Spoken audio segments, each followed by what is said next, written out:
Hey everyone, welcome to Reflections from the Prayer of Recollection. We're going to do a guided meditation today based on the Prayer of Recollection. We're going to be looking at Mark 8, 11 through 13, short little section, really rich. I am going to read this for you now, so we'll start in verse 11. When the Pharisees heard that Jesus had arrived, they came and started to argue with him. Testing him, they demanded that he show them miraculous sign from heaven to prove his authority. When he heard this, he sighed deeply in his spirit and said, "Why do these people keep demanding a miraculous sign? I tell you the truth, I will not give this generation any such sign." So he got back into the boat and left them and crossed to the other side of the lake. So this is an interesting section, isn't it? Little section here. And I want to dig into this with some meditative questions and meditative prompts with you. So we're going to look at, we're going to look at verse 12 first starting. It says, this is what it says. When he heard this, he sighed deeply in his spirit. Isn't that interesting, the wording that Mark uses there when he says he sighed deeply in his spirit? I mean, I'm going to assume that wasn't by accident when he added the deeply in his spirit. And there are lots of ways that we can sigh, I think, in life. And it makes me wonder if he's saying that he sighed the deeply in his spirit part, that it's not just a sigh of sort of transient or superficial emotion. It's obviously a deep emotion, and that makes me think that maybe this emotion is coming from his deepest motivations, the most core drives that he has inside of himself, which we all have, right? And I mean, when I think about Jesus, I imagine that his most core emotions or drives, really would be a better way to say that, desires, things that were his greatest values, would be like connecting people with God and his love, that bringing that love of God into people. I think that was really at the core of his existence. And the other one, I think, related to that, another one would be that he was here to unravel and crush Satan and to destroy him, and really, because what Satan wants for us is he wants us to have spiritual death, ultimately separation from God.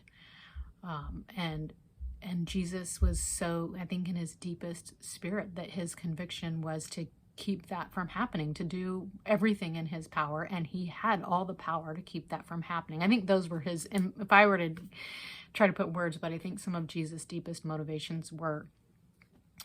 So what's interesting to me then is to stop and think about my own deepest motivations, because my own deepest motivations, in their natural state are not usually the same as what Jesus's were. We're working on that. But part of that journey is to identify what are those deepest motivations? What are the things that drive me? And, what is it that when things don't go the way that you wanted, or things aren't happening that you want in your life, what is it that makes you sigh deeply in your spirit, so to speak? That sense of, frustration. I don't even know what the word for that is. So, we're going to take a meditative moment here. And I also want to say, this is like a journey. This isn't something that you, a one and done conversation that you have with yourself and God. It's something that you can think about quite a bit over time. We keep revisiting it. And I want to read you a little bit from some of the work of Father Keating, I believe his name was. This is on the Colored Carnations website. This information is under Welcoming Prayer if you want to read more about it. But as part of his welcoming prayer, he says,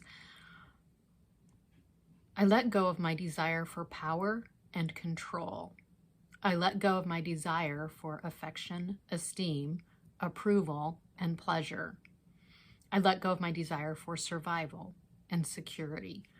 And I think that if you look at any one of those, you may start to see some hints of what your own internal drives and motivations are, the things that you really long for in life that drive you almost without you even knowing it usually. So he talks about power and control, affection, esteem, approval and pleasure, survival and security. And of course there are others too, but those are a great place to kind of start your thinking about it. So I am going to invite you now to pause the video and pray or journal and think a little bit more about your own deepest motivations. What is the why beneath the things that you do, and especially beneath the things in life that kind of drive you in a way that's not the way that Jesus would have you go. So go ahead and pause the video, and when you're done journaling or praying, you can rejoin for the next step. Welcome back. Next, I would invite you to think about, what if your deepest motivations were really satisfied, instead of us trying to satisfy them through our own human efforts and human strength. What if they were actually satisfied by the love of Jesus? What if that was your greatest desire and motivation and satisfaction? The push to control, to move towards fulfilling what hidden or underlying desires we have with human satisfaction is really an illusion anyways. We were made by an infinite God, and we have infinite desire, really, which only can be satisfied by God. So to the efforts that we subconsciously push forward to satisfy our deepest desires, in the end aren't going to be satisfying, no matter what we are subconsciously telling ourselves.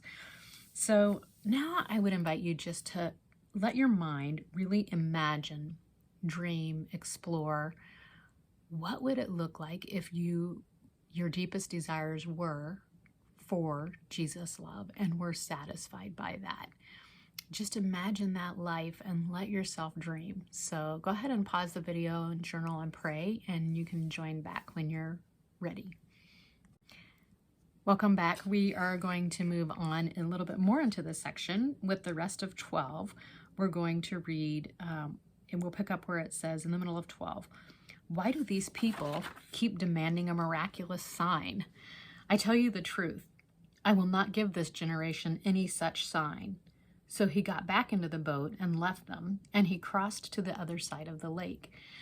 So I think that this is makes more sense to me, the way I'm reading it, in the context of what happened a couple chapters earlier. So I'm going to have us turn back to chapter 7 and look at verse.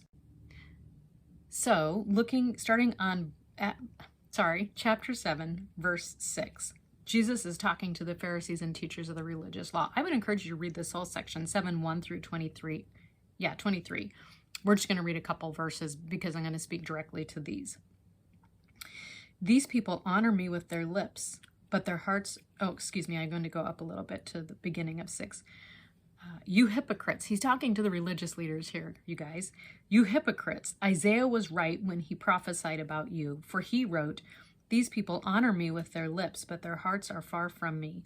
Their worship is a farce, for they teach man-made ideas as commands from God. For you ignore God's law and substitute your own tradition. Then he said, you skillfully sidestep God's law in order to hold your own tradition. So I think that provides very interesting context for what he's saying here. Because here he is, again, talking to the Pharisees.